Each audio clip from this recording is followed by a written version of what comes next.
Selamat malam, saya sudah bersama Ketua Mahkamah Konstitusi pertama periode 2003-2008, Profesor Jimli Asyidiki. Prof, terima kasih sudah kembali datang di Rosi.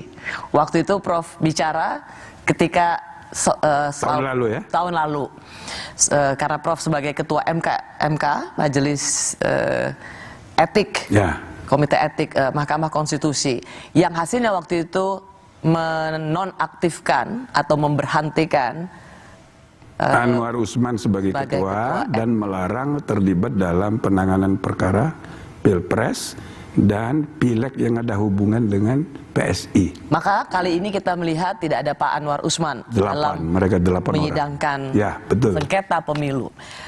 Saya mau tanya dulu Prof, bagaimana melihat persidangan soal sengketa Pilpres dari mulai hari pertama sampai hari ini, hari Kamis 4 April ini? Apa pandangan Prof Jimli?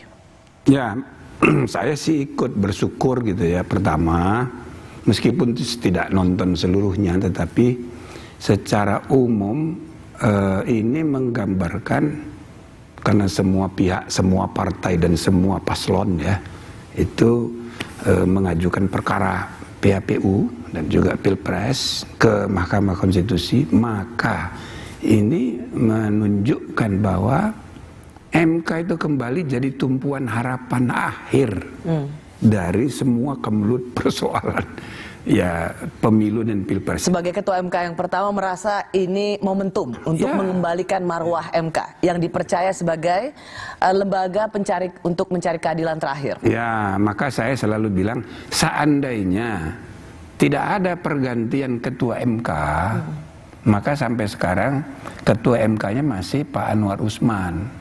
Bisa dibayangkan nggak bagaimana itu kubu 01 dan 03 mau mengajukan perkara ke MK. Nah, jadi kita syukuri apa yang sudah diputus oleh MK kemarin tahun lalu itu sudah tepat ya untuk memberi ruang pada penyelesaian masalah-masalah ya, seperti yang kita hadapi saat ini. Prof, saya mau tanya begini Prof, soal putusan 90 Mahkamah Konstitusi yang meloloskan batas usia, itu masih dipersoalkan dalam dalil para pemohon. Itu kan diputuskan oleh MK dan dianggap cacat. Meskipun itu tetap berlaku, putusan yang mengikat, final dan mengikat. Kalau kemudian urusan itu masih menjadi dalil di Mahkamah Konstitusi, bagaimana Prof Jimli melihatnya? Sesuatu yang diputuskan oleh MK diributkan lagi atau dipersoalkan lagi dalam sengketa Pilpres kali ini. Jadi putusan MK itu putusan mengenai aturan main, mengenai undang-undang. Putusan MK mengenai orang yang membuat keputusan yang melanggar kode etik. Nah, ini harus dipisah. Ya, tidak boleh dicampur aduk. Jadi kewenangan MK itu hanya berurusan dengan perilaku etik orang yang membuat keputusan. Ya, di situ clear, Prof. Clear ya. Nah, yang kedua, yang pertama tadi tentang putusan MK.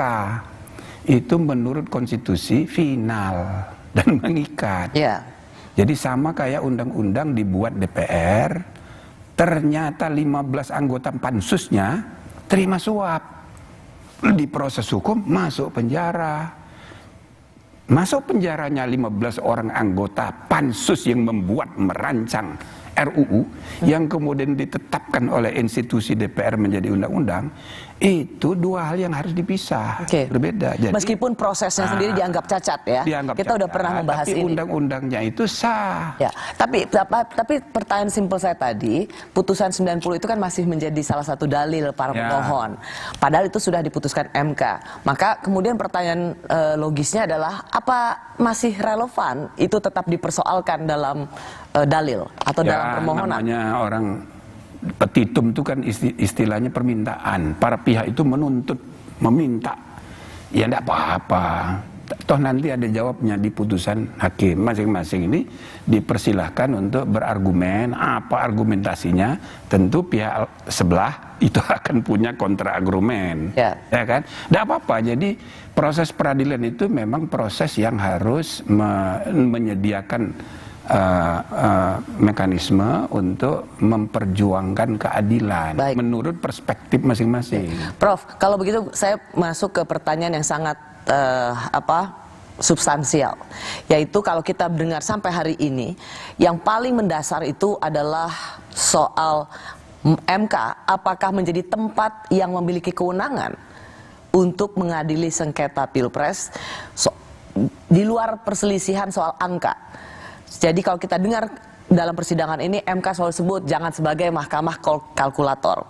Hari ini kita misalnya mendengar Wamen Profesor Edi Sihirie mengatakan bahwa jangan, MK tidak memiliki, kira-kira singkatnya, MK tidak memiliki kewenangan seperti apa yang didalilkan para pemohon. Jadi ini dua kutub yang sangat berbeda. Saya mau dengar tanggapan Prof. Jimli. Jadi kalau di Undang-Undang Dasar sudah jelas dan menjadi original intent dari dirumuskannya kewenangan MK itu, bahwa MK ini menangani, mengadili dan memutus perselisihan tentang, ada kata tentangnya, tentang hasil pemilihan umum. Jadi bukan tentang yang lain. Ya, makanya gitu. Kalau hasil maka itu tentang selisih angka suara misalnya. Itu kesimpulan. Ada yang membuat kesimpulan kalau tentang hasil berarti soal angka, berarti kalkulator. Tidak juga. Jadi MK itu berwenang memutus yang menang jadi kalah, yang kalah jadi menang. Bukan hanya angka. Gitu loh. Jadi memutus satu soal perhitungan suara, dua mengenai keabsahan kursi untuk siapa. Dan itu tidak selalu menyangkut angka. Oke. Nah, gitu loh. Berarti saya bisa nggak simpulkan, Prof? Maaf, Prof. Bisa nggak jadi saya menyimpulkan mendengar dari Prof. Jimli bahwa iya, MK berwenang untuk ikut mengadili seperti apa yang didalilkan para pemohon, yaitu dari paslon 1 dan 3. Karena ini tidak tentang selisih angka suara, tetapi soal bukan soal suara saja, tapi soal kursi presiden itu untuk siapa. Jadi itu adalah kewenangan MK, sehingga nggak bisa dituduh MK itu mahkamah kalkulator. Ya, kalkulasi itu kan bagian dari penemuan hasil, kan kita tidak bisa abaikan. Ya, berarti MK memiliki kewenangan juga untuk ikut menyelidiki apa yang terjadi sebelum pemilu. Pilpres misalnya. Jadi mengenai hasil, bukan mengenai proses. Mengenai hasil itu menyangkut angka dan keabsahan posisi, gitu loh. Ada juga misalnya dari segi angka A menang, tapi ya dia kalah dari segi posisi, bisa aja. Apakah MK adalah lembaga yang berwenang untuk misalnya menyelidiki tentang, mencari tahu tentang bansos, mobilisasi aparat pemerintahan, penjabat gubernur, sebagai bahan-bahan untuk argumentasi, bahan untuk menilai hasil, bisa saja. Bisa untuk menilai dan bisa juga berpengaruh kepada hasil. Why not? Bisa aja. Tapi intinya yang diputus oleh MK itu mengenai hasil, bukan mengenai proses. Misal, apakah MK akan menetapkan, mendiskualifikasi paslon? Ya, itu salah satu misalnya. Itu memang salah satu yang menjadi permohonan. Nah, itu kewenangan siapa? Ini menyangkut hasil atau menyangkut proses? Itu menyangkut proses. Dan MK nggak berwenang melakukan itu? Dan MK pernah melakukan kesalahan, membuat putusan di Waringin Barat, pilkada. Jadi bukan gubernur, bupati yang dimenangkan oleh KPU dan yang dikalahkan, yang dimenangkan itu didiskualifikasi sudah pemilunya selesai. Jadi status kepesertaannya didiskualifikasi oleh MK. Nah, itu kan sudah telat, kan sudah permainan sudah jalan gitu. Jadi akibatnya putusan MK itu tidak dijalankan tahun 2010. Apa yang terjadi? Itu pihak yang dikalahkan oleh MK itu menggugat ke pengadilan TUN tingkat 1.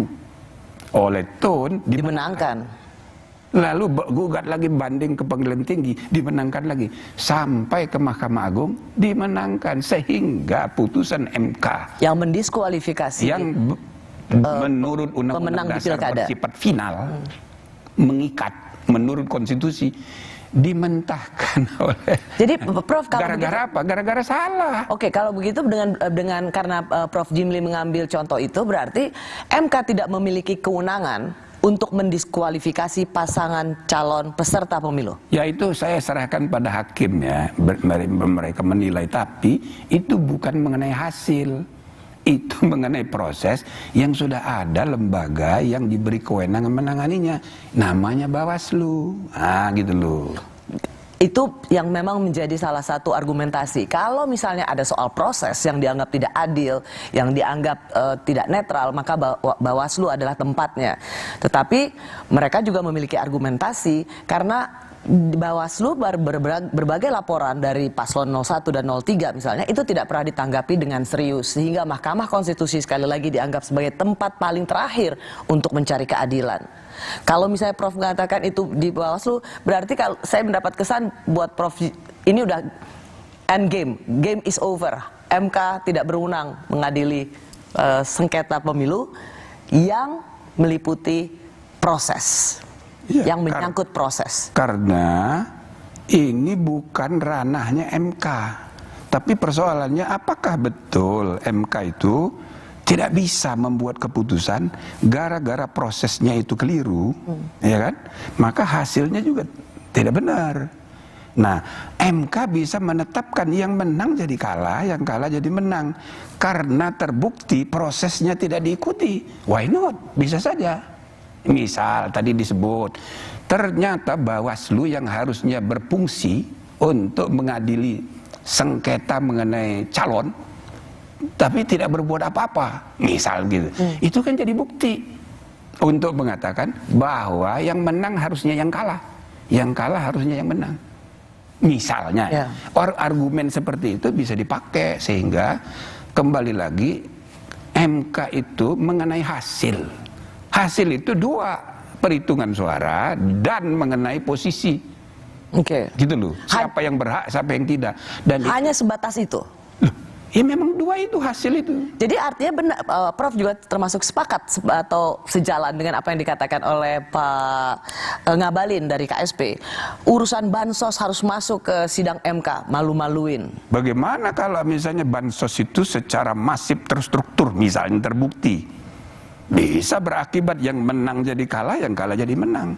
Misalnya si A menang, si B kalah, tapi gara-gara ini ada masif terstruktur, oleh mayoritas hakim mengatakan batalkan kemenangan dia karena ini curang masif dan terstruktur misalnya.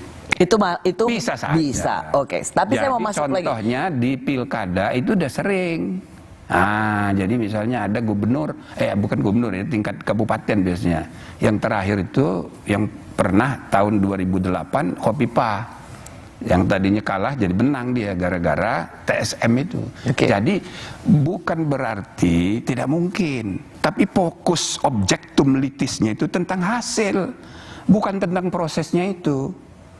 Bahwa prosesnya itu ada yang keliru dan bisa mempengaruhi hasil. Mempengaruhi bisa saja asal argumennya bisa meyakinkan hakim. Hari Jumat tanggal 5 April Mahkamah Konstitusi akan memanggil 4 menteri dan DKPP untuk didengar kesaksiannya di Mahkamah Konstitusi. Kami kembali saat lagi.